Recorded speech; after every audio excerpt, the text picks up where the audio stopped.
T. CFC, what up? Hey, so I want to start off this morning. I got a confession to make. And it's church, so that seems like a pretty good place to make it. So I got a confession to make. Last spring, and actually this spring too, I broke a promise that I had made to myself as a kid many times.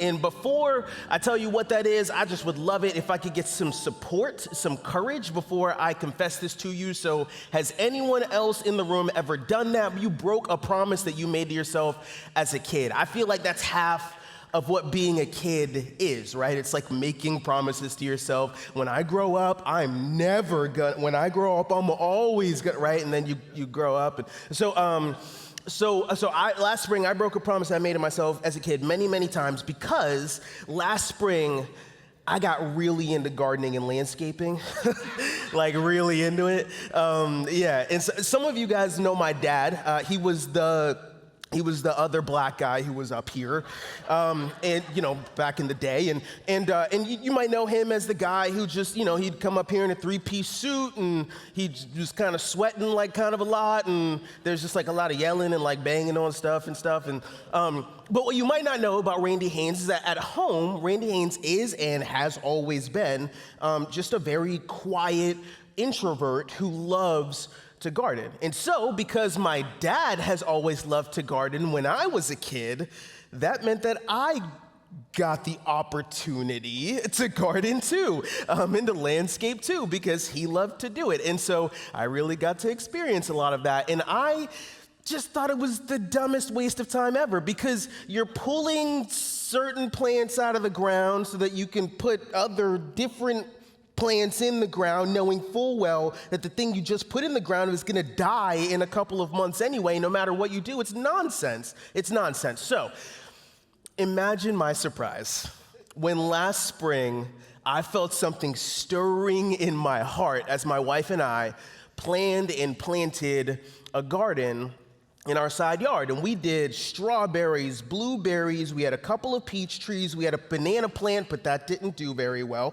We had cucumbers, cantaloupe, and tomatoes. We went for it, and I loved it. It was amazing.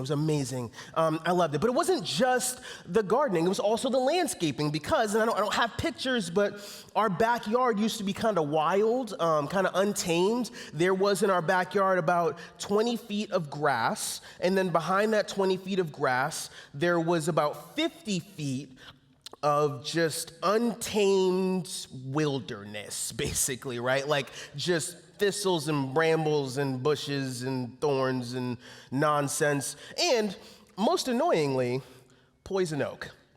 And like kind of a lot of it, as I discovered. And so over the past, I loved gardening, loved the landscaping, but I tell you, over the past year or so, year and a half, I have been in an ongoing battle last spring and this spring with poison oak. And I'll spare you pictures, but I've had poison oak everywhere, and it's been awful. And I'm not saying that the poison oak has won the battle exactly, but I haven't, and so we'll call it a tie. And so that's been a real struggle. Having the poison oak and dealing with that. And particularly this year, the battle with poison oak that I had this year, it was the worst you're gonna judge me for this. It was like the worst thing I've ever experienced. It was horrible.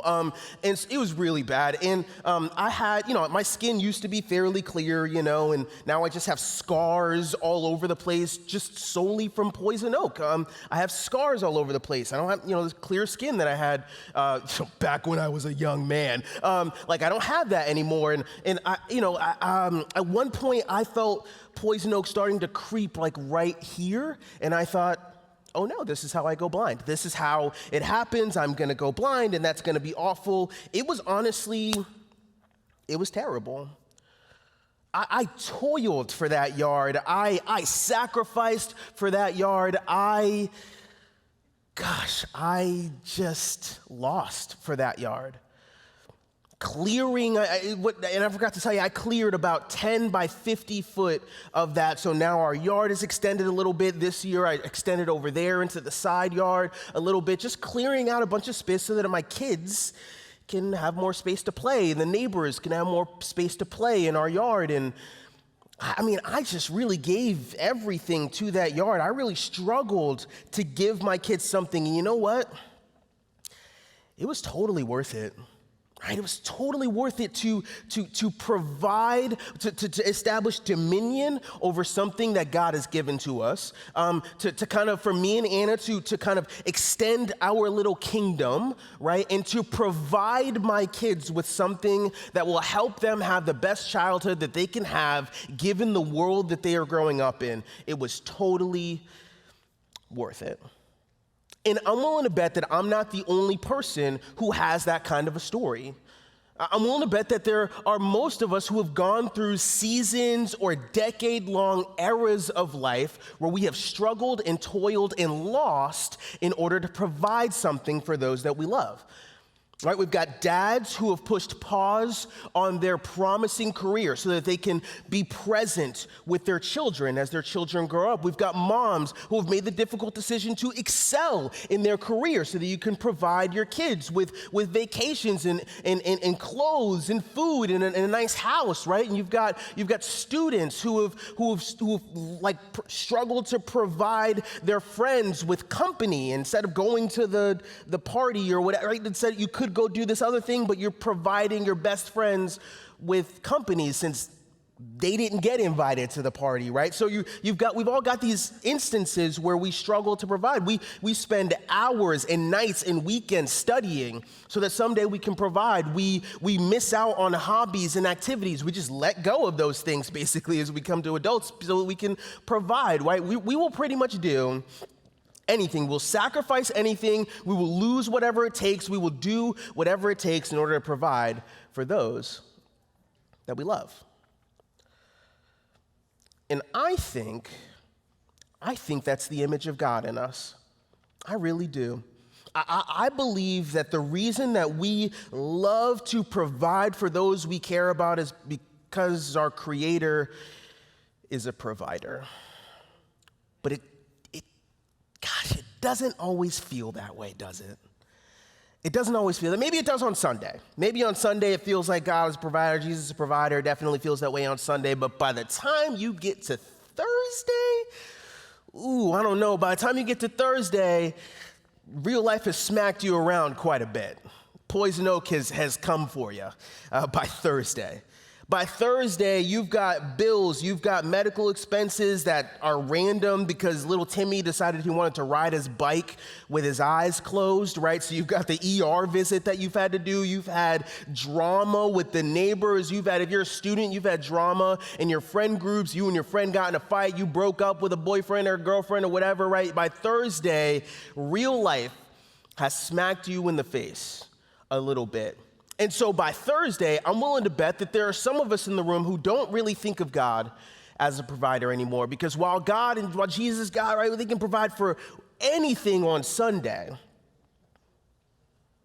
By the time you get to Thursday, you're dealing with so many real life problems, and guess who has to provide the time and the resources and the energy to fix those things?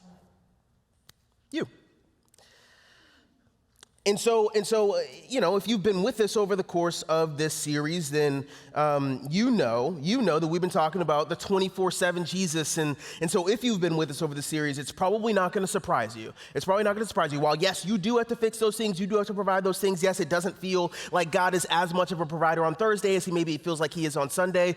If you've been with us throughout the series, it's not going to surprise you to hear me say that you and I might be missing out on the 24/7 Jesus of the gospel. So let's dig in, and we're going to talk about Jesus as provider. So I'm going to do a couple of things.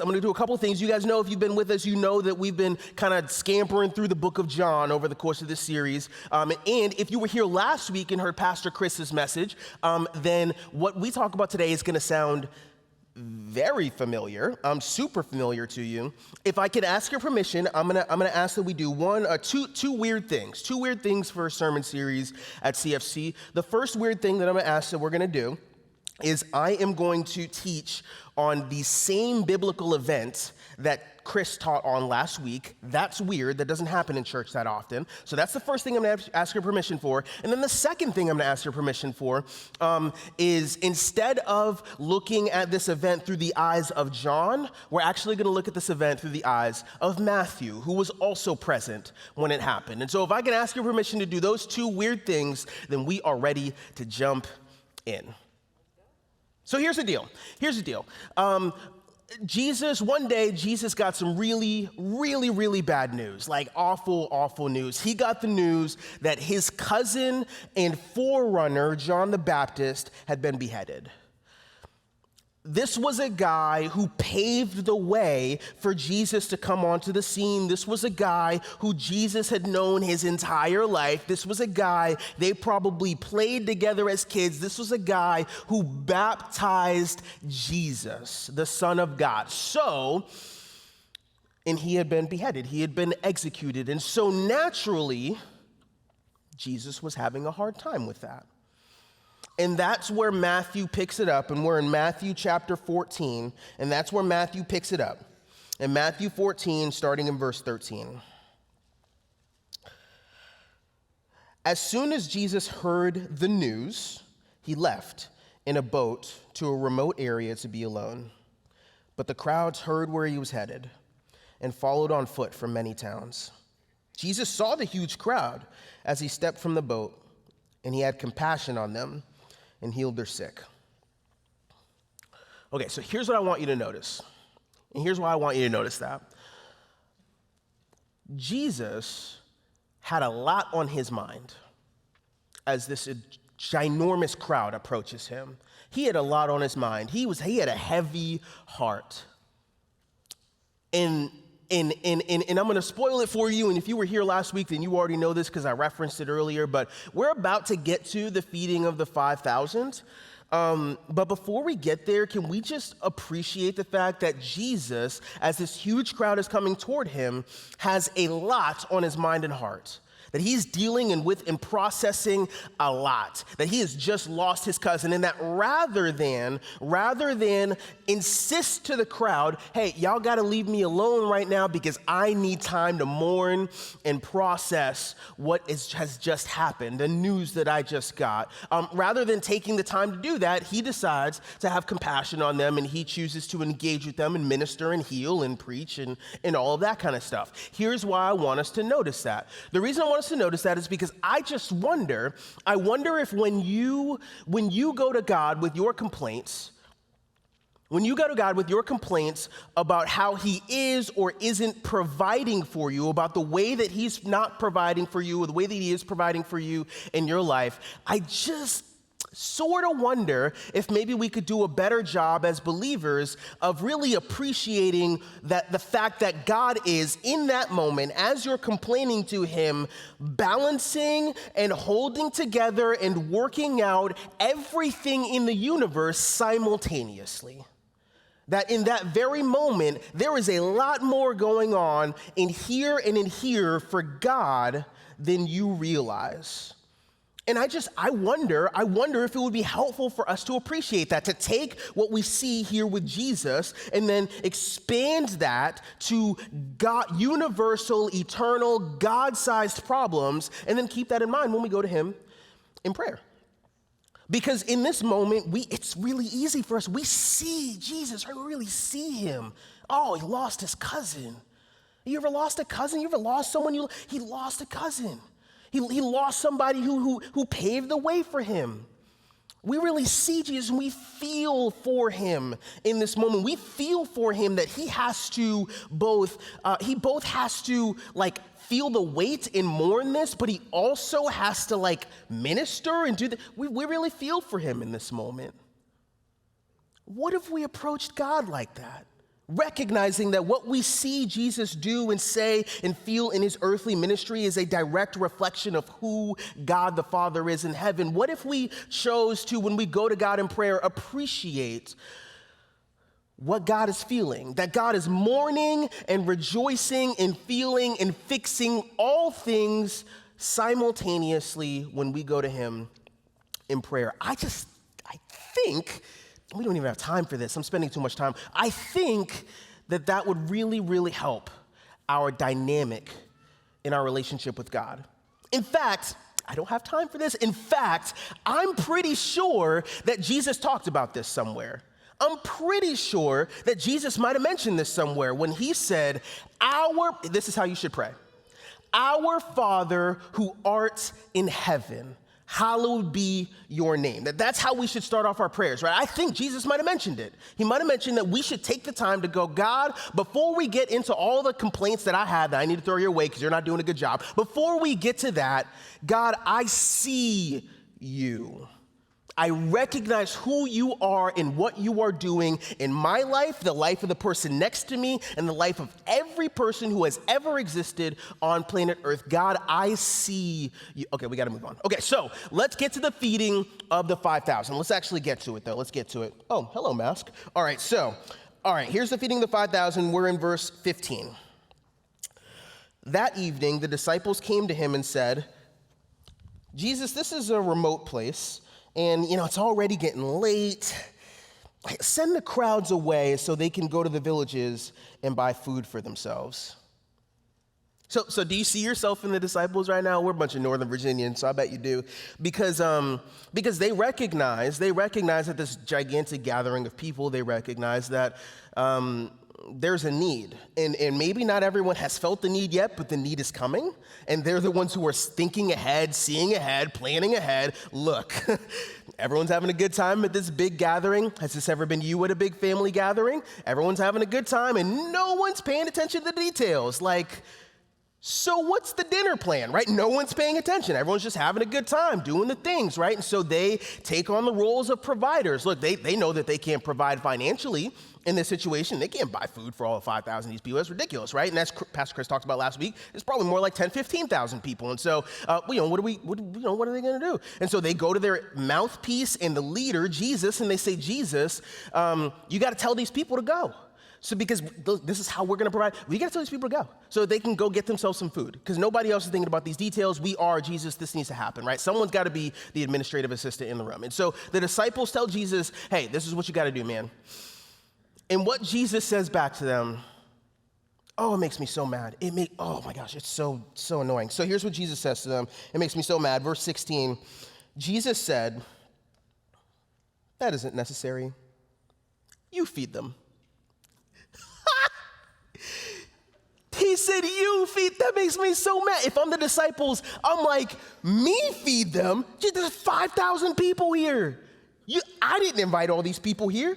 I'm not the reason these people are here. We didn't draw all of these people here. We aren't the ones who've been doing miracles, and right? We just been sitting back and watching, basically. How is this on me? How is this on me, Jesus? You're the son. You feed them. How is this on me? Have you ever felt that way toward God before? You ever felt that way toward God before? Where God has put something in your lap, God has dropped something in your lap, and all of a sudden it's on you to provide for something that you never signed up for, you never expected, it wasn't part of your plan, and all of a sudden God just drops this bomb in your lap, and he's like, you can feel it, right? You can feel God drops the bomb in your lap, and he says, you handle it. But me handle it? Right? Just makes you so mad. God, how is this on me? How is it on me to handle this problem? This problem shouldn't even exist. If you're an all-powerful, all-loving God of the universe, then you should have handled this problem before I was even aware it was a problem. How is this on me? You're God, you handle it.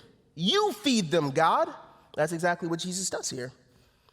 He drops this bomb right in the disciples' lap. He says, you feed them. And so, we go on and see what happens next. Verse 17. But we have only 5 loaves of bread and 2 fish, they answered. Right? The disciples state the obvious. It's not that they're not willing to toil. It's not that they're not willing to sacrifice. It's not that they're not willing to lose in order to provide. They just don't have it. They don't have the resources, and that's how it is for us as providers sometimes, right? You're willing to toil. You're willing to sacrifice. You're willing to lose in order to provide for those you love, but truth be told, you just don't have it. It's just not possible. Like, it's just not happening. And so that's where the disciples find themselves, and that's where we find ourselves too. And so then Jesus says something. They tell him this, and then Jesus says something that I think should forever change the way that we even define what it means for Jesus to be provider. Verse 18. Bring them here, he said. And if you're familiar with the story, then you know that Jesus goes on to the disciples bring him the loaves and the fish, and he breaks them in half, and then, they start multiplying. It's crazy, and feeds all 5,000 people, and there's some left over because Jesus needed to flex real quick, and so there's some left over, and it's just amazing. It's an amazing miracle, and really, honestly, I think that's great. I really do. I think that's really cool. But I don't really care about that this morning. I don't really care about that part this morning. I really don't. For the rest of our time together, I don't really care about the actual miracle.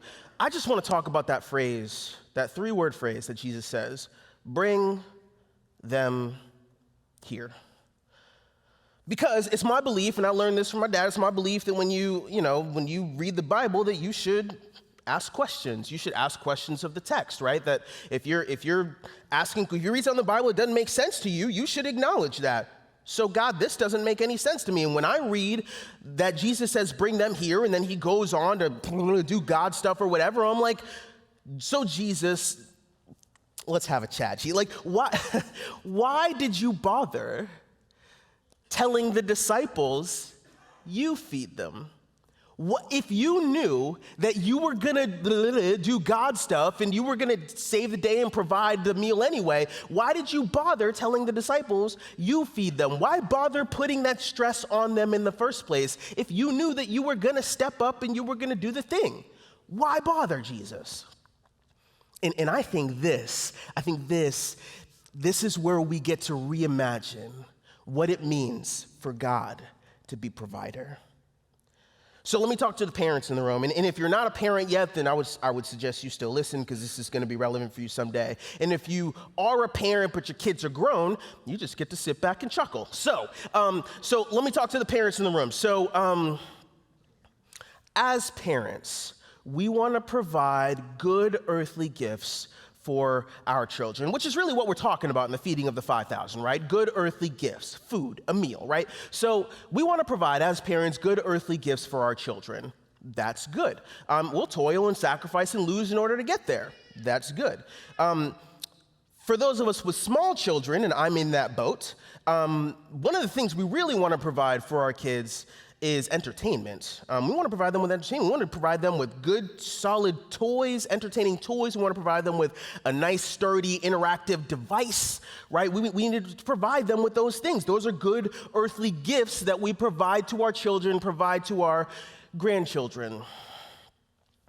And I'm not too far removed from having like lots of toddlers and babies in the house to know that and to recall that when you're in that life stage in particular, I mean, you give those things to your kids so that you can like get stuff done, right? You provide your kids with those good earthly gifts so you can get stuff done. You do it so that you can like wash the dishes, clean the house, maybe even take a shower if you're lucky, right? Like you do it so that maybe just for like 5 minutes you can piddle on your phone, like you do it so that you can get stuff done. It's a good earthly gift. Come over to my house sometime. I promise you I am not anti-devices. I'm really not. But if I can say something really uncomfortable, like really, really honest, like way more honest than we're like, kind of supposed to be in church. The reason, I'm not saying this is true of all of y'all, I'm just saying this is true for some of us. The reason that you provide your kids with those good earthly gifts is so that you can give less of yourself to them. right? The reason that you buy them the device is so that it frees you up as a parent to be able to give less of yourselves to them. And, this is my favorite part, and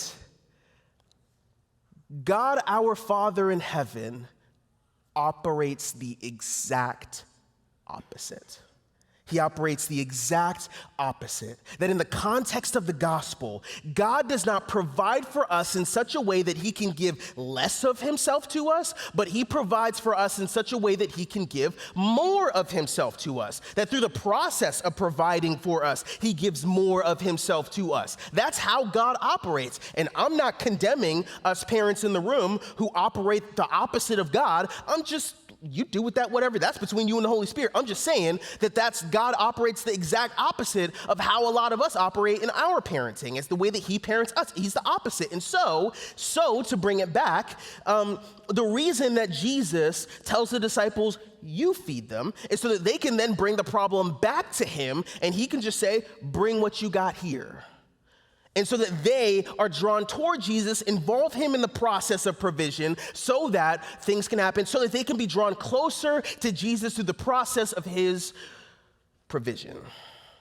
That's what it means. That's what it looks like. That's what provision looks like in the context of the gospel. That yes, Jesus had the intention of providing the good earthly gift. And yes, Jesus had the power to provide the good earthly gift. But what he was most concerned with, what he was most interested in, what he was most aware of their need for was that they would receive not the good earthly gift, more of the good earthly gift, but more of the provider of the good earthly gift.